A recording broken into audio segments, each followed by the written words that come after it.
दढ़िया वाला राजन सिंह मुकुट के टारगेट कइले बने। राजन सिंह मुकुट शेयर कइले हमें लगा था फेसबुक पेज से। हाँ, वो अपन पेज से शेयर कर बने। बुझा तो दाढ़ी वाले को बाबा नहीं खोन गढ़िया बड़ेल बने। फिर बुझा तो उनका कुछ कहला ना, वो अपन पेज से वो शेयर कइला ना। ई जनता काहे गरमैल बने तारा बता दी। 20 से भोजपुरी, 20 से बिहार, 20 से विवाद, तीन गो चीज ई भोजपुरी में कायम रही।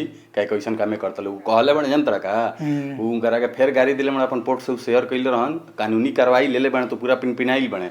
ई दड़िया वाले जनता का सोचत रहे कि ये खाली कसम राजन सिंह मुकुटवा के मार दी तो नाम हो जी लोग हमारा के जिन्हें चिंतु हो चुनली। तो राजन सिंह मुकुट छोटा मोटा यूट्यूबर ना बाबू, हमार बहुत बड़ा यूट्यूबर है, सिंसियर यूट्यूबर बता और ओकरे बीच खेसारी लाल यादव के टीम के राजीव शर्मा जी बने। अब सब यूट्यूबर पे कड़ी कानूनी कार्रवाई। हाँ, उनका में इंटरव्यू देखनी है राजीव शर्मा के। वो कहत रहन कि भोजपुरी इंडस्ट्री में जितने भी यूट्यूबर हैं, किसी का भी यूट्यूबर हो, वो जितना खेसारी लाल यादव को गाली दिया है खुलेआम, उसका पिछला वीडियो आप प्रेजेंट में जो अभी बना रहा है, भूतकाल भविष्यकाल दोनों मिला के खोज जारी है। बहुत जल्द सभी पे कानूनी कार्रवाई होगा। ये लोग कहता लोग के खोज जारी बा। ये दाढ़ी वाले जबर तो खुलेआम कर देता सबको ना लो कि यू टाइप से वीडियो बना होता है ना लो कि यू थोड़ा ना उ लोग भी ना कर सब लोग का पता वो ना लो कि इनकारा लोग तार लोग और बताते खुलेआम पवन सिंह के यूट्यूबर का टारगेट या कोई जा रहल बा। ठीक है, रह गई गाली के बाद तो कोई भी यूट्यूबर हो खुलेआम अगर आप किसी स्टार को गाली देते हैं, पवन सिंह हो, खेसारी लाल, रितेश पांडे हो, राकेश मुजफ्फर, भोजपुरी जितने कलाकार हैं, जितने भी कलाकार हैं, तो गलत बात है। गलत काम करने का परिणाम गलत ही होता है। कोई भी हो, ठीक ना, सचेत हो जाइए। खुलेआम किसी को गाली ना दें। रोस्ट करना है कीजिए, रिव्यू कीजिए, लेकिन गाली मत दीजिए। ये राजीव शर्मा के इस बात से हम संतुष्ट हैं। एफआईआर करना कोई गलत बात नहीं है। किसी को और कोई गाली दे रहा है तो कानूनी कार्रवाई करिए जरूर। हो गया बात राजीव शर्मा का। आपका ही वीडियो हम देखते हैं, ठीक ना, आप भी कभी कदाल कुछ बोलते हैं, ठीक ना। हम खेसारी भी यही नहीं बोले हैं खुलेआम के चलाई कहीं नहीं बोले कि हम सारे यूट्यूबर पे केस करेंगे। खैर इनका ये बोल रहे हैं कि खोज जारी है, तो हम कैसे मान लेंगे एफआईआर होगा। खेसारी भैया बोले नहीं ना, चाहे कुछ भी दीजिए, गाली जो देगा उसके लिए डर है, ठीक ना।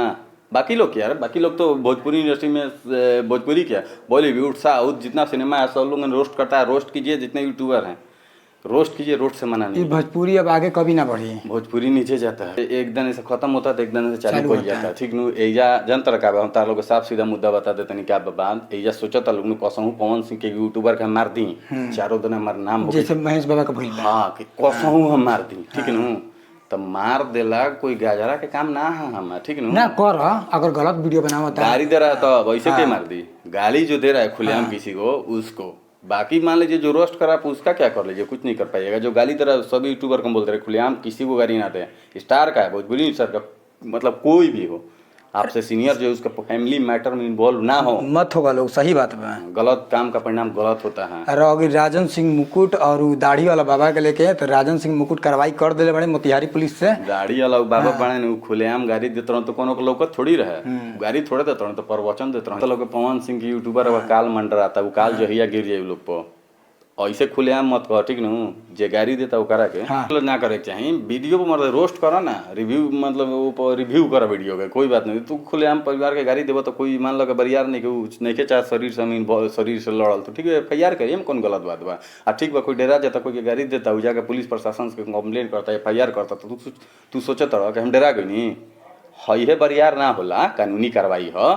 उ जनता सब लोग के मैंने क्या कही बढ़िया लोग ये लोग खेसारी लाल यादव चाहे पवन सिंह जी जो भी XYZ कलाकार बड़े सब कोई आपस में मिल के विवाद खत्म करते लोग लगाई लोग बाजी। खेसारी लाल यादव एगो लाइव में आके इंटरव्यू में बोले, पूछल जाता है खेसारी भैया कि आपने एक बार बोला था कि जो मेरे फोटो को अगर लगा के वीडियो बनाता है, चाहे मेरे वीडियो को गलत तरीका से दिखाया जाता है, तो उस पर आप बोले थे कि 20-25 लाख मेरा खर्च भी होगा ना, बोले रहन तो हम करने के लिए तैयार हैं। तो यही बात पूछा गया उनसे, तो बोले कि फिर अरे मर दे तो हम मजाक में कह रहे 25 लाख काटना खर्च करम काटना यूट्यूबर बड़ा से।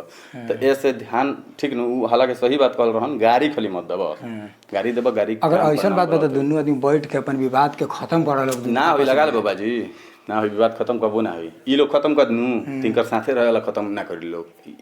सब तो ये लोग के करना बा, सब दोनों स्टारे का नाम बा। एक दिन से कब उनकरा के ट्रोल करता है, उनकर इवेंट होता तो पब्लिक इंतजार करता कि हई कब कुछ बोलिए। पहले उनकर कुछ इवेंट होता तो हऊ इंतजार करता पब्लिक के ऊ कब कुछ बोलिए। तो वो कहता कि सॉरी घर में से निकल बड़ा, तो एक जना कहता है तू मरियो जीवो तो तारा ही सोहर ना हो।